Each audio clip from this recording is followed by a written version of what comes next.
The laughter of Judge Henry Miller echoed through the grand, oak-paneled courtroom like a sudden roll of Georgia thunder.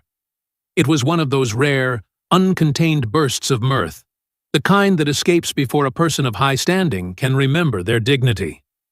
He leaned back in his high-backed leather chair, his face reddening as he slapped his palm against the polished surface of the dark mahogany bench. The lawyers in the front rows, accustomed to his stern demeanor and sharp tongue, exchanged bewildered glances. The bailiff, a man named Benjamin with a back as stiff as a pine tree, stared toward the high ceiling as he always did when the judge veered off the tracks of formal protocol. And then there was the tiny girl in the pastel-pink dress, standing right in the center of the well of the court. She held a black smartphone to her ear, as serious as a stone, completely oblivious to the waves of laughter and confusion she had just unleashed upon the room. She did not blink, nor did she waver under the weight of a dozen staring eyes. She was perhaps 4 or 5 years old, with her blonde hair tied into 2 bouncy pigtails secured by pink ribbons that swayed slightly every time she tilted her head to listen to the dial tone.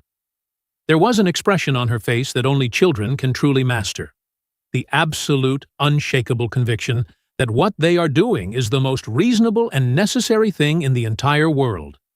Her name was Mia, and she had just performed a feat of silent agility that would have impressed a seasoned spy. During a break in a particularly grueling custody hearing, she had slipped away from her grandmother in the gallery and approached Claude Foster, a 52-year-old attorney known for his expensive suits and cold efficiency. With the quiet grace of a shadow, she had lifted his phone from his coat pocket and retreated toward the judge's bench. She hadn't run or hidden. She had simply stood there and dialed a number with the calm deliberation of a master strategist. Judge Henry Miller had been the first to notice the movement out of the corner of his eye. He had watched the small human in pink navigate the sacred space between the public and the law. When he heard the faint, digital beep of a keypad, he looked down over his spectacles. "What are you doing there, little lady?" the judge had asked, unable to keep the corners of his mouth from twitching into a smile. "Calling," she replied, but her voice small but remarkably steady. "Calling who?" the judge pressed, amused by the sheer audacity of the child. "Whoever I want," she said. And that was when the explosion of laughter occurred. That was when Benjamin sought solace in the ceiling tiles, and the lawyers realized the gravity of the courthouse had been momentarily suspended. Even Claude Foster, the owner of the stolen phone, opened his mouth to protest, closed it, and decided it was more prudent to remain silent in the face of such pure, childish defiance. "Call whoever you want," Judge Henry said, his voice still thick with amusement, as he wiped a tear of laughter from his eye. "Call whoever you want, little lady." He gestured with a wide hand, inviting the courtroom to witness the spectacle of a child exercising her right to speak. The room waited, caught in a rare moment of levity. But then, the phone was answered on the other end, and the laughter died. It didn't die all at once, like a candle being blown out by a gust of wind. Instead, the mirth drained away like a fire being denied its fuel, slowly, as the judge realized that something profound was shifting in the air. Henry Miller's smile faded into a thin line, his bushy eyebrows rose toward his hairline, and the entire hall, which a second ago had been filled with the most spontaneous joy those walls had heard in years, fell into a suffocating silence. Someone had answered, and the voice that came through the speaker was clear enough to vibrate in the stillness. It was a voice that Judge Henry Miller knew better than his own heartbeat. It was the voice of his daughter, Isabella. "Mia! Mia, baby, and is that you?" The name of the child, the voice of the woman who hadn't spoken to her father in over 2 years, the daughter who had moved to another state and blocked his number on every device she owned. The judge sat frozen, his hand still suspended in the air where he had been gesturing, like an actor who had suddenly forgotten every line of the play.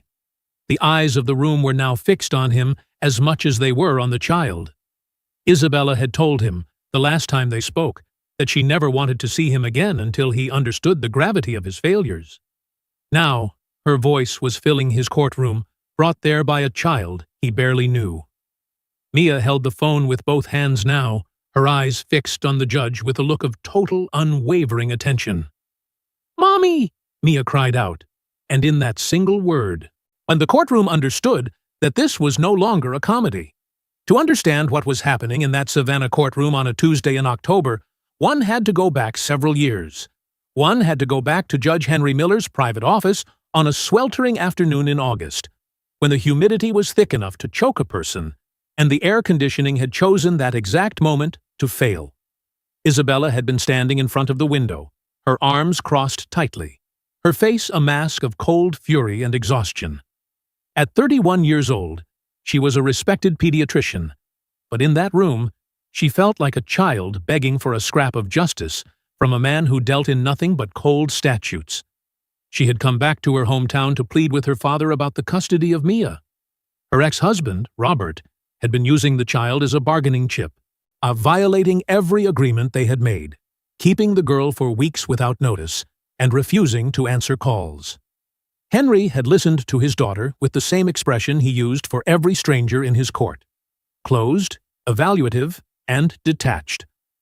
When she finished, he had told her that the situation was delicate, that there were two sides, and that he could not take a side because it would damage his judicial credibility. He told her Robert was a man he had known for years in the legal community, and that things had to be handled through the proper channels.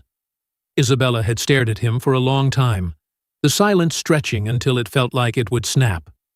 "You're telling me you won't help me?" she whispered. "I'm telling you that you need to follow the law, Isabella," he had replied. Sir, her voice had then cut through the heat like a shard of ice. "Mia is 3 years old, Dad. 3. She spent the last week sleeping in a car because Robert didn't pay the rent on the apartment he takes her to. 3 years old, sleeping in a car, and you're talking to me about channels." That was the day the silence began, the day she walked out and left him with nothing but his precious credibility. The silence of the last 2 years had been a heavy physical thing for Henry Miller. It started as a temporary rift, a stubborn standoff between a father who believed in the letter of the law and a daughter who believed in the spirit of protection. But as the months turned into years, the silence grew thick and calcified, and becoming a third person that sat between them at every dinner he ate alone and every holiday he spent in his quiet house. He had tried to reach out in the beginning, sending messages through a cousin, writing physical letters that were returned to sender, unopened and unread. He had felt the weight of that silence in his shoulders, a dull ache that followed him into the courtroom every morning. And then there was Mia. He had only seen her 3 times in her entire life. Once when she was born, once during a brief, tense visit before the rift, and once from a distance on a street corner, when Isabella had seen him and quickly turned the stroller in the opposite direction. The girl in the pink dress now standing before him was that same baby, grown into a small person with her mother's stubborn chin and her mother's fierce, intelligent eyes. As Henry looked at his granddaughter, the realization began to dawn on him with the slow, agonizing crawl of a truth that refuses to be ignored. How did this child know to call this number? Why would Isabella's private cell phone number be stored in the contacts of Claude Foster, Robert's attorney? The answer to that question would take him the rest of the afternoon to fully piece together, and when he finally understood, it would change every assumption he had made about his life and his career. But for now, in the immediate present, there was only the sound of Isabella's voice and the sight of Mia, who was holding the phone out toward him. "Mommy, I'm in a big room," Mia said into the phone, her voice echoing. "There's a man in a black robe up front. He was laughing." She paused, listening to the frantic, unmuffled sounds of her mother on the other end. "He stopped laughing now," Mia continued. The courtroom, which had been silent, seemed to hold its breath. It was the kind of silence that has a texture to it, dense, charged, and unforgettable. Henry closed his eyes for just 1 second. In that heartbeat, he wasn't a magistrate with 23 years on the bench. He wasn't the man whose reputation was feared by lawyers. He was just a 61-year-old man, whose granddaughter was saying his name in a room full of strangers. When he opened his eyes, Mia was watching him. She didn't look afraid. She looked at him with that piercing, unfiltered evaluation that children use to judge the souls of adults. She didn't have the social graces to hide her curiosity or her judgment. She simply looked at him and decided what he was. "Oh, are you Grandpa Henry?" she asked. The question was a landmine. There was the legally correct answer, and then there was the truth. "I am," he said, his voice coming out more rugged and broken than he had intended. Mia considered this for a long moment, her pigtails bobbing as she nodded to herself. She turned back to the phone. "Mommy, it's him." There was another pause, a long stretch of electronic static, and the sound of someone crying softly on the other side of the country. "Yes? Okay." Mia extended the phone toward the judge, her small arm reaching across the gap between the child and the law. "She wants to speak to you." Benjamin the bailiff, who had been looking at the ceiling, suddenly found his own shoes very interesting and turned away toward the window. And the lawyers in the front row became deeply fascinated with their legal pads, scribbling nonsense just to avoid being witnesses to the human heart breaking open in public. Judge Henry Miller did something then that no one in that courthouse had ever seen him do. He descended from the bench. He walked down the 3 steps that separated his high seat of judgment from the level of the people. He moved with the deliberation of a man who knew he was walking toward a cliff and had decided to jump. He crossed the few feet of floor that separated him from the girl in the pink dress. He was a large man, his hair silver and his face lined with the stresses of 1,000 cases, and he knelt before her until they were eye to eye. He took the phone from her small, warm hand. "Isabella," he whispered. The voice that came back was hers, but it was different, deeper, more controlled, laced with the kind of exhaustion that comes from fighting a war on too many fronts at once. "Dad," she said. Just that one word, but it contained 20 years of history. It contained the heat of that August afternoon and the coldness of the letters he hadn't been allowed to deliver. It contained the birthdays he had missed because he was too busy building a legacy of paper. "Isabella," he repeated, because it was the only word he had left in his vocabulary. "What is happening, Dad? Why is Mia in a courtroom?" And that was when the final piece of the puzzle fell into place. Henry looked out into the gallery, past the lawyers and the curious spectators, to a woman with graying hair sitting in the second row. She was clutching a large handbag and wearing an expression that was a volatile mix of guilt and fierce determination. It was Elizabeth, his ex-wife, a woman he hadn't spoken to since their own divorce was finalized years ago. She was the one who had brought Mia here. She was the one who had watched him from the shadows of the gallery, waiting for the moment when the man of law would have to confront the man of flesh and blood. "Isabella, what is this about a treatment?" he asked, his voice trembling. There was a silence on the other end, a different kind of silence this time. It wasn't the silence of anger, but the silence of someone deciding how much of their soul to reveal. "Cancer," she finally said. "Breast cancer, stage 2. I've been in chemotherapy for 4 months." The courtroom seemed to get even quieter, which Henry hadn't thought possible. He sat there, a judge on the floor of his own court, with his hands shaking so violently he had to grip the phone with both of them. "When were you going to tell me?" he managed to ask. "When you understood what was more important," she replied. The phrase hit him like a physical blow. It was the same thing she had said to him 2 years ago, but now it carried the weight of a life-and-death struggle. Mia stood beside her grandfather, watching him with a strange, quiet empathy. Children have a way of sensing when the adults around them are shattering, even if they don't understand the mechanics of the break. She reached out and touched the sleeve of his black robe, her small fingers tracing the heavy fabric. "Grandpa," she said softly. He looked at her, his vision blurred by tears he hadn't shed in decades. "Can you tell Mommy to come here?" In that moment, Judge Henry Miller made a decision that would likely be the talk of the Savannah legal community for the next 10 years. He looked up at Benjamin and told him to suspend the hearing indefinitely. He told Claude Foster and the other attorneys to wait in a separate room with their clients. He asked everyone else to leave the courtroom. when the heavy doors finally clicked shut and the room was empty of everyone but him, Mia, and Elizabeth. Henry stayed on his knees. He opened his arms, and after a moment of careful evaluation, Mia stepped into them. She smelled like strawberry shampoo and the faint scent of crayons. She was small and light, but to Henry, she felt like the heaviest responsibility he had ever carried. And he buried his face in her hair and finally let the sobs come. Ugly, racking sobs that tore through his chest and laid him bare. Mia didn't pull away. She wrapped her tiny arms around his neck and waited with a patience that he would spend the rest of his life trying to deserve. The phone call was still active, the line open between Savannah and a hospital room hundreds of miles away. Isabella listened to her father cry, and for the first time in 2 years, the wall of ice between them began to show its first cracks. Life, Henry realized, was not like a court case. You couldn't just issue a ruling and expect the matter to be closed.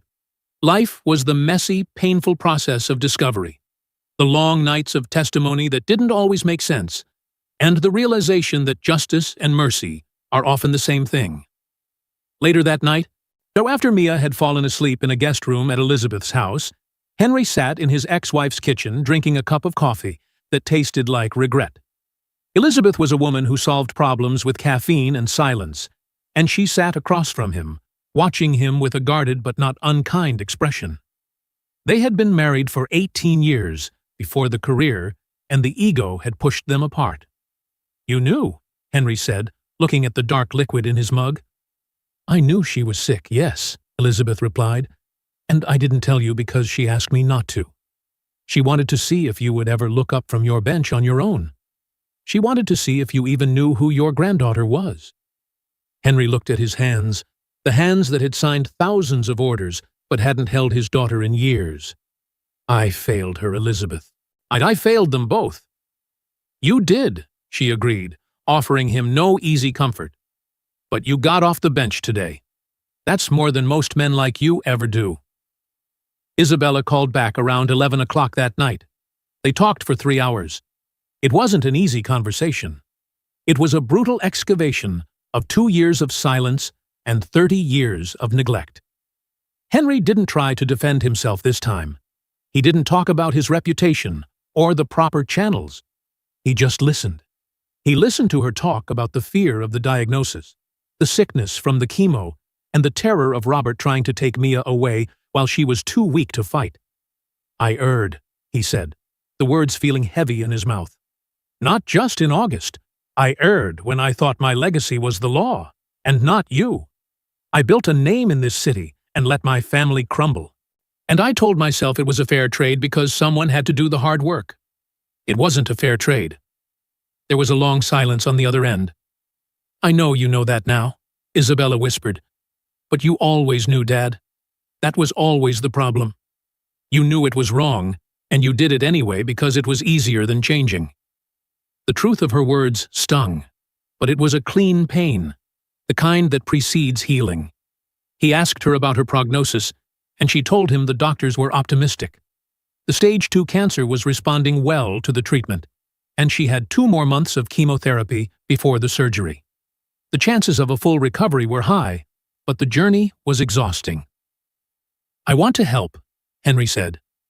"I don't know how, but I want to be there." Isabella didn't answer immediately. The silence stretched, but this time it wasn't a wall. It was a bridge being built, 1 brick at a time. "Mia liked you," she finally said. "She called you because she found your name in Claude's phone. Do you know why your number was in his contacts?" Henry closed his eyes. "Because he's Robert's lawyer, and Robert is suing for full custody while you're sick." "Yes," Isabella said, "and the only reason she knew the name Grandpa Henry is because I never stopped talking about you, even when I was angry. I wanted her to know she had a grandfather, even if he was a man who lived in a stone building." The next morning, Henry went to the courthouse early, but not to sit on the bench.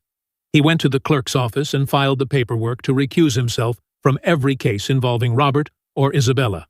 And he knew that his involvement was now a conflict of interest, and for the first time in his career, he didn't care about the gossip it would cause. He then spent several hours in the archives, a dusty subterranean level of the building where the history of the county was stored in boxes and binders. He was looking for the records of Robert's past cases, looking for the patterns of behavior that he had ignored for years because Robert was a friend of the court. He found exactly what he expected: a trail of broken promises, unpaid debts, and a manipulative streak that used the legal system as a weapon against the vulnerable. Henry didn't use his power to change the files. He simply organized the truth so that whichever judge took over the case would see it clearly. While he was in the archives, he ran into an old man named Gerald. Gerald had been the archivist for nearly 30 years, a man who lived among the ghosts of old lawsuits and forgotten crimes. He watched Henry working with a quiet curiosity. "You're looking for something you can't find in a book, Judge," Gerald said, leaning against a stack of boxes. Henry looked up, his eyes tired. "I'm looking for the parts of the story I missed because I was too busy looking at the law." Gerald nodded slowly. "The law is a map, sir, but the map isn't the territory. Sometimes you have to fold the map up and just walk the land." He told Henry about his own children, 2 daughters and a son, and how he had missed their graduations because he was down here filing papers. "I thought I was being a good provider," Gerald said. "But children don't want a provider. They want a witness. They want someone to see them grow." Henry took those words with him when he left the archives. He realized that for 23 years he had been a provider of justice, but a witness to nothing. He had seen the world through the lens of a magistrate, categorizing people into plaintiffs and defendants, until he forgot they were human beings with hearts that could break. He walked out of the courthouse and stood in the small courtyard, looking at an ancient oak tree that had stood there since before the Civil War. Its roots were deep, gnarled, and hidden, but they were the only reason the tree could withstand the Georgia hurricanes. He realized he had spent his life polishing the leaves of his career while letting his own roots rot in the dark. He decided that day that he would retire at the end of the year, and he had enough of a pension, and there was a daughter in another state who needed a father, and a granddaughter who needed someone to read her bedtime stories. The weeks that followed were a blur of travel and transition. Henry flew to see Isabella 3 times during her final cycles of chemotherapy. The first visit was awkward and filled with the kind of tension that exists between 2 people who are trying to speak a language they both forgot. They sat in her hospital room, the hum of the machines providing a background for their tentative conversations. But Mia was there, and Mia didn't care about the tension. She demanded that her Grandpa Henry draw pictures of dragons and help her solve puzzles. She treated him as if he had always been there, with the effortless grace of a child who hasn't learned how to hold a grudge. And by the 3rd visit, the ice had melted. Henry and Isabella found themselves laughing over a memory of a childhood camping trip, and for a moment, the hospital room disappeared, replaced by the warmth of a shared history that was being reclaimed. On the final day of his 3rd visit, Isabella was resting after a particularly difficult session. Henry took Mia to a nearby park. It was a beautiful afternoon, the kind where the sun feels like a warm blanket on your back. Mia ran through the grass, her energy seemingly limitless, while Henry sat on a wooden bench and watched her. He felt a sense of peace that he hadn't known in decades. He wasn't thinking about his legacy or his reputation. He was just a grandfather watching his granddaughter play in the sun. Mia came running back to him, her face flushed and her eyes bright. She was clutching something in her hand. "Grandpa, look," she said, opening her palm to reveal a small, smooth gray stone. It was an ordinary stone, the kind you could find by the thousands in any park in the country. But to Mia, it was a treasure. "It's for you," she said, pressing it into his hand, "to keep you company when I'm not there." Henry looked at the stone in his palm. It was cool to the touch, worn smooth by years of wind and water. He realized it was the most valuable thing he had ever owned. It wasn't a trophy or a plaque. It was a gift of pure, unadulterated love from a child who had seen him for who he was and decided he was worth keeping. "Thank you, Mia," he said, his voice thick with emotion. "I will keep it forever." He tucked the stone into his pocket, where it felt like a heavy, grounding weight. He looked at Isabella, who was walking toward them from the parking lot, looking pale but stronger than she had in weeks. She smiled at him, a real, genuine smile that reached her eyes, and he knew that while they still had a long way to go, they were finally on the right path. The legal battle for Mia's custody eventually came to an end. With Henry's recusal and the evidence of Robert's neglect properly organized, a new judge, a woman known for her fairness and her focus on the welfare of children, ruled in Isabella's favor. Robert was given supervised visitation, but the primary custody remained with Isabella. The proper channels had finally worked, not because Henry had forced them, but because he had stepped aside and let the truth speak for itself. Isabella finished her treatment and went into remission. And the surgery was successful, and the doctors were confident that the cancer was gone. She moved back to Savannah to be closer to her mother and her father, and Henry found himself living a life he never could have imagined. His retirement was not a quiet withdrawal from the world. Instead, it was a grand entrance into a new one. He spent his mornings in his garden, growing roses and tomatoes with the same meticulous attention he used to give to his legal opinions. His afternoons were spent with Mia, picking her up from school and taking her to the library or the park. He became a fixture in her life, the man who was always there, the witness to her growth that Gerald had talked about. He taught her how to ride a bike, how to fish in the salt marshes, and how to tell the difference between a good story and a true one. And Isabella was there too, her health restored, and her relationship with her father rebuilt on a foundation of honesty and shared vulnerability.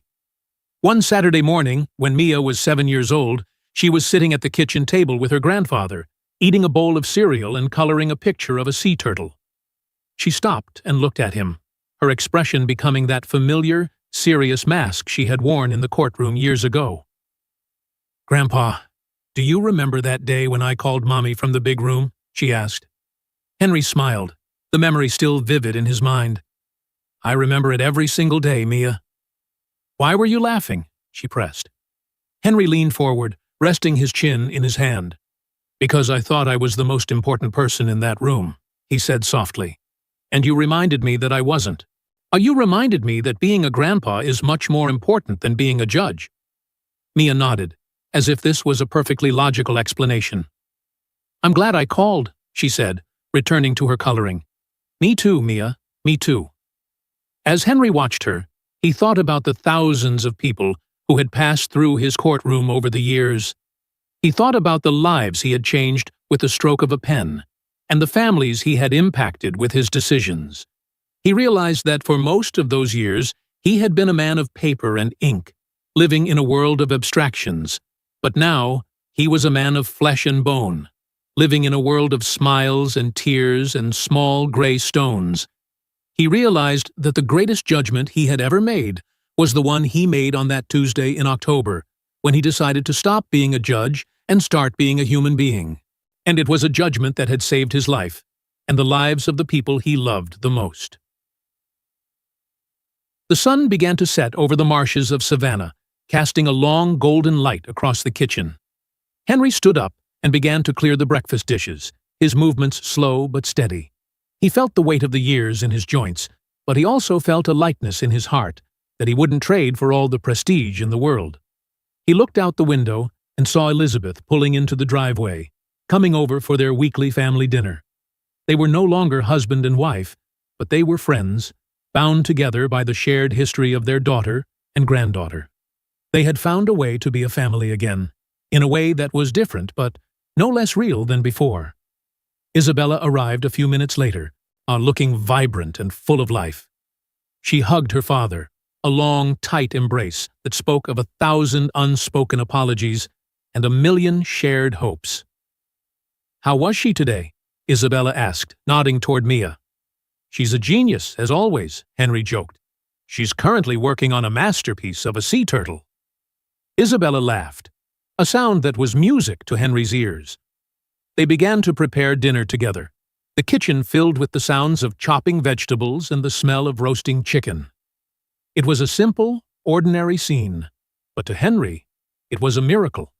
It was the legacy he was finally building, one dinner and one hug at a time. As the family sat down to eat, Henry looked around the table. He saw Elizabeth, the woman who had never given up on him even when he had given up on himself. He saw Isabella, the daughter who had been brave enough to demand more from him than just a paycheck. And he saw Mia, the little girl who had stolen a phone and changed the course of history. He felt a profound sense of gratitude for the little lady in the pink dress who had dared to call whoever she wanted. She had called him back to himself, and in doing so, she had given him the greatest gift a person can receive, a second chance to get it right. After dinner, as the stars began to poke through the velvet sky of Georgia, Henry sat on the porch swing with Mia. They swung back and forth in a gentle rhythm, the crickets providing a nocturnal symphony. "Grandpa," Mia whispered, leaning her head against his shoulder. "Yes, Mia? I love you." Henry closed his eyes, feeling the warmth of her small body against his. "I love you too, Mia. More than all the books in the world." He realized then that life wasn't about the grand proclamations or the high-profile victories. It was about these quiet moments of connection, these small threads of love that weave themselves into a tapestry of a life well lived. He reached into his pocket and felt the smooth gray stone. He had carried it with him every day for 2 years, a constant reminder of what was truly important. He realized that the stone was like love itself, simple, durable, and capable of being found in the most ordinary of places if you were only willing to look down from your high bench. He smiled into the darkness, a man who had finally found his way home. The judge was gone, but the father and the grandfather were finally, fully present. And as the swing moved in the quiet night, the Henry Miller knew that he had finally understood what it meant to be a man of justice, not the justice of the law, but the justice of the heart. As we navigate the long, winding road of our later years, we often find ourselves looking back at the structures we built, the careers, the reputations, the houses, and the accolades.